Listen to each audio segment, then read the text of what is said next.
I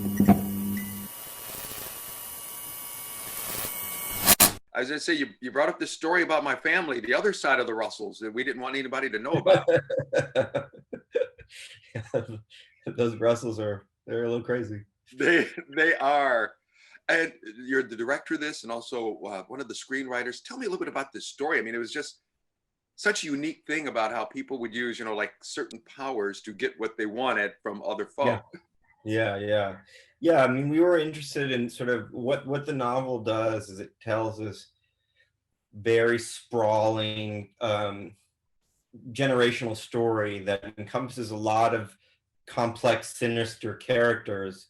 And at its heart, there is this father-son story where this father has come back traumatized from the war, has leaned on religion, turned to religion in a very deep, extreme way to sort of deal with that trauma, which then leads to even more trauma, and then the boy inherits it.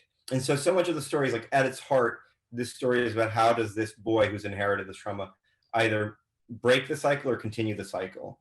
So it was about how to kind of corral all these characters into one movie and make sure that thematically it was all telling the same story and that we were all kind of moving in one direction.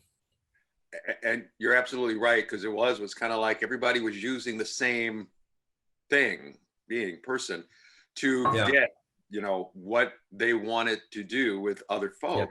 And everyone was just so unique. I mean, it's almost like everybody had these great breakout performances, because even like Robert Pattinson as the minister, you're just looking going, okay, this was supposedly 50, 60 years ago, but this is the stuff you see on TV sometimes today. Yeah. I mean, the basis for that character is so much of like, what Arvin refers to as preachers that got on the radio. He says they're as bad. He goes, he's not a preacher. He's as bad as the guy on the radio. And so it's there are people today, and there have always been people that take advantage of people's faith and use it to their advantage. Right. And like you said, it's a whole interesting movie. It's 2 hours and like 8 or 11 minutes, but it just pulls you in and compels you so much that the time just goes, because you're right in there with it, wanting to see what all is going to happen with everybody. Oh yeah, that's good. I'm glad. We really spent a lot of time to make sure that the pacing was kind of relentless. It just doesn't stop. It just keeps going. You can't catch your breath until the end. Right. And like I said, it was just interesting, of course, when I first heard, the family's last name. It's like, oh, wow, normally we don't get the last name, in the movie. But the two ironic things was when he had sent the card to the mother, the postcard, and I saw her name, Emma Russell. Yeah. That was my aunt. That was her birth name, Emma Russell. And then near the end, when Tom Holland's character was trying to get back to the old family location, just go through, what was it, Clarence Path or Clarence Thomas's Path, yeah. My father's Clarence Russell. So it was like, wow, this is great.